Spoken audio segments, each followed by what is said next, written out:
हरियाणा और जम्मू कश्मीर में चुनाव संपन्न हो चुका है। चुनाव के नतीजों से बीजेपी काफी गदगद है और अब बिहार की बारी बताई जा रही है। कहा जा रहा है कि किसी भी वक्त बिहार में उपचुनाव की घोषणा हो सकती है। बिहार में 4 सीटों पर उपचुनाव होनी है। ये 4 में से 3 सीटें महागठबंधन की है, जबकि 1 सीटें एनडीए गठबंधन की है। आपको बता दें कि महाराष्ट्र और झारखंड में भी विधानसभा चुनाव की डुगडुगी बज सकती है। दिल्ली ने पहले ही ऐलान किया है, अरविंद केजरीवाल जो पूर्व मुख्यमंत्री वो कह रहे हैं कि महाराष्ट्र और झारखंड के साथ ही दिल्ली का भी चुनाव कराइए। लेकिन इन तीनों चुनाव से सबसे महत्वपूर्ण बिहार का चुनाव है, क्योंकि इस चुनाव में कई लोगों की किस्मत दांव पर होगी तो कई की प्रतिष्ठा साख पर होगी। महागठबंधन के लिए सीट को एक बार फिर से जीतना बड़ी चुनौती तेजस्वी यादव के 2025 के सपनों को साकार करने का सबसे पहला टास्क होगा। अगर 2024 के उपचुनाव में तेजस्वी सफल होते हैं तब 25 पर वो दाव लगा सकते हैं। अगर तेजस्वी उपचुनाव में फेल होते हैं तो फिर 25 के रास्ते कांटों भरा होगा। सहयोगी जो उन पर भरोसा कर रहे हैं वो सवाल उठाएंगे और राष्ट्रीय जनता दल के चाहने वाली सीटों पर जो दारोमदार है वो दावेदारी भी कम हो जाएगी। यही वजह है कि कहा जा रहा है, बिहार के सियासत के जानकार ये मान रहे हैं कि उपचुनाव का ट्रेलर दोनों ही गठबंधन के सियासी भविष्य के लिए काफी महत्वपूर्ण है। नीतीश कुमार इस गठबंधन के बाद से, जो नई गठबंधन एनडीए गठबंधन की हुई है, उसके बाद से बिहार में जो उपचुनाव हो रहे हैं उसमें कई फेरबदल देख चुके हैं। महागठबंधन की सरकार में भी उपचुनाव हुए और एनडीए गठबंधन में भी उपचुनाव। लोकसभा चुनाव के बाद बिहार में यह पहला चुनाव है और इस पहले चुनाव में जो दांव पर है वो 2 प्रमुख पार्टियों की प्रतिष्ठा, भाजपा और राष्ट्रीय जनता दल। क्योंकि राजद की तरफ से जो सीटें खाली हुई हैं, जो बीजेपी जिन सीटों पर 2020 के चुनाव में हार गई है और जीतन राम केंद्र में मंत्री बन गए हैं, उनकी सीटें खाली हुई है। माले के एक विधायक रहे, अब सांसद बन गए हैं, उनकी सीटें खाली हुई है।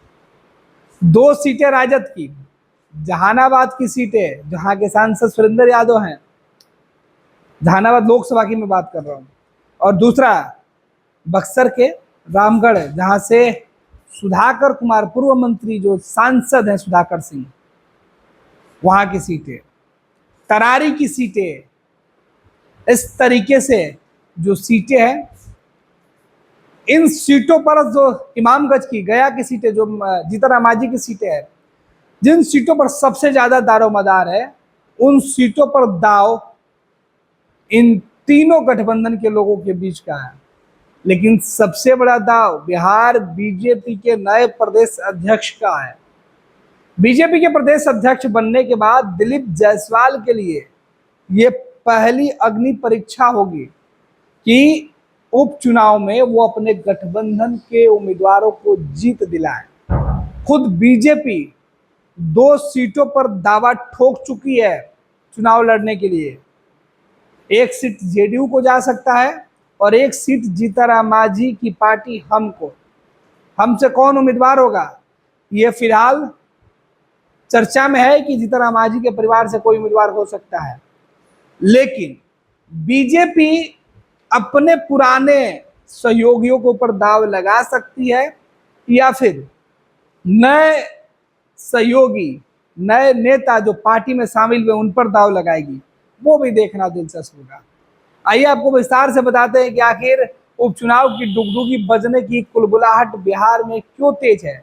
भले इलेक्शन कमीशन ने अब तक आधिकारिक ऐलान नहीं किया है, लेकिन राजनीति करने वाले राजनीतिक दल के नेताओं के अंदर खलबली मची हुई है कि कभी भी किसी वक्त चुनाव की डुगडुगी बजती है तो दावेदारी इन सीटों पर हमारी होगी और जीत के लिए आंकड़े जोड़ घटाव के गणित बिठाने शुरू किए जा चुके हैं। राजद की सीटों पर जो जानकारी है कि वो उनके परिवार के लोगों को दी जा सकती है। राष्ट्रीय जनता दल के प्रदेश अध्यक्ष जगदानंद सिंह की बक्सर इलाके में काफी पकड़ है। वहां से उनके बेटे सुधाकर सिंह चुनाव लड़े थे, रामगढ़ से विधायक बने थे और लोकसभा का चुनाव लड़कर वो संसद पहुंच चुके हैं। अब वहां सुधाकर सिंह के दूसरे बेटे अजीत सिंह के चुनाव लड़ने की चर्चा इलाके में भी है और राजद में भी है। इधर डॉक्टर सुरेंद्र यादव की सीट से उनके बेटे के चुनाव लड़ने की चर्चा है। जीतन मांझी की सीट से उनके बेटे या बहू के चुनाव लड़ने की चर्चा है। तरारी सीट एक माले की सीट है जिस पर पार्टी को तय करना है कि उम्मीदवार कौन होगा। वाम के गढ़ को ढाने के लिए बीजेपी ने पूर्व विधायक के ऊपर दाव लगाने का फैसला किया है। सुनील पांडे वहां से उम्मीदवार हो सकते हैं क्योंकि कुछ दिन पहले ही वो बीजेपी में अपने बेटे के साथ शामिल हुए हैं। यही वजह है कि तमाम कयास लगाए जा रहे हैं। उम्मीदवारों के चेहरे भी लगभग स्पष्ट हो चुके हैं, बस इलेक्शन कमीशन के द्वारा डुगडुगी बजनी बाकी है, लेकिन तैयारी जोर शोर से चल रही है। विधानसभा की जिन 4 सीटों की हम चर्चा कर रहे हैं उसमें तरारी, रामगढ़, बेलागंज, इमामगंज पर कभी भी उपचुनाव हो सकते हैं। आपको बता दें कि वर्तमान में बेलागंज से सुरेंद्र यादव विधायक हुआ करते थे, जो सीट अब उनके सांसद बनने के बाद खाली हुई है। अब इन सभी सीटों पर गठबंधन के नेताओं की बड़ी जिम्मेवारी है। तेजस्वी के साथ दिलीप जायसवाल की परीक्षा की बात हमने कही है और दिलीप जायसवाल इसलिए भी क्योंकि लोकसभा चुनाव में सम्राट चौधरी के प्रदेश अध्यक्ष रहते हुए ये सीटें बीजेपी और एनडीए गठबंधन ने, जो भोजपुर का इलाका है वो पूरा इलाका वो चुनाव में हार गए थे। 2020 के चुनाव में ये पूरा इलाका महागठबंधन के खेमे में गया था। यहाँ की ज्यादातर सीटें विधानसभा की महागठबंधन के उम्मीदवारों ने जीती थी और यही वजह है कि भाजपा के अंदर भी कसौटी पर तौलने की चर्चा दिलीप जायसवाल के फैसलों की है, उनके नेतृत्व की है, उन पर भरोसा जताने वाले केंद्रीय नेतृत्व का है। क्योंकि 2025 के लिए एक तरीके से उपचुनाव जो है वो काफी महत्वपूर्ण है। अगर उपचुनाव में कायदे से गठबंधन, चाहे वो राजद हो या फिर वो बीजेपी हो, फायदा पहुंचता है तो उसी हिसाब से यह तय होगा कि 25 में किस तरीके की रणनीति तय हो। राजद के लिए मुकेश सहनी के साथ कांग्रेस और वामदल का गठबंधन काफी महत्वपूर्ण है। बीजेपी के लिए नीतीश कुमार और नीतीश कुमार के लिए बीजेपी, जीतन मांझी और चिराग पासवान, उपेंद्र कुशवाहा का गठबंधन महत्वपूर्ण है। अब देखना है कि दोनों गठबंधन में गांठ कहीं न पड़ जाए और चुनाव 2025 के विधानसभा के पहले 24 का ट्रेलर कहीं भारी न पड़े। यही वजह है कि कहा जा रहा है कि इस चुनाव में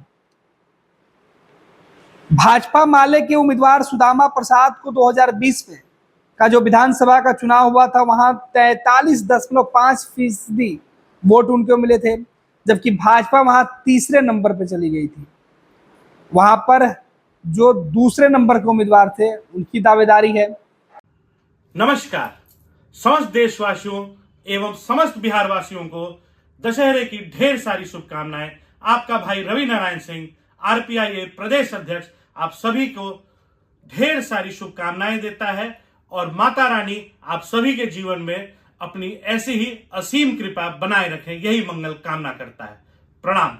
26 वर्षों में 17,000 से अधिक डॉक्टर बना चुका बिहार एवं झारखंड के छात्रों के बीच विश्वसनीय संस्थान गोल।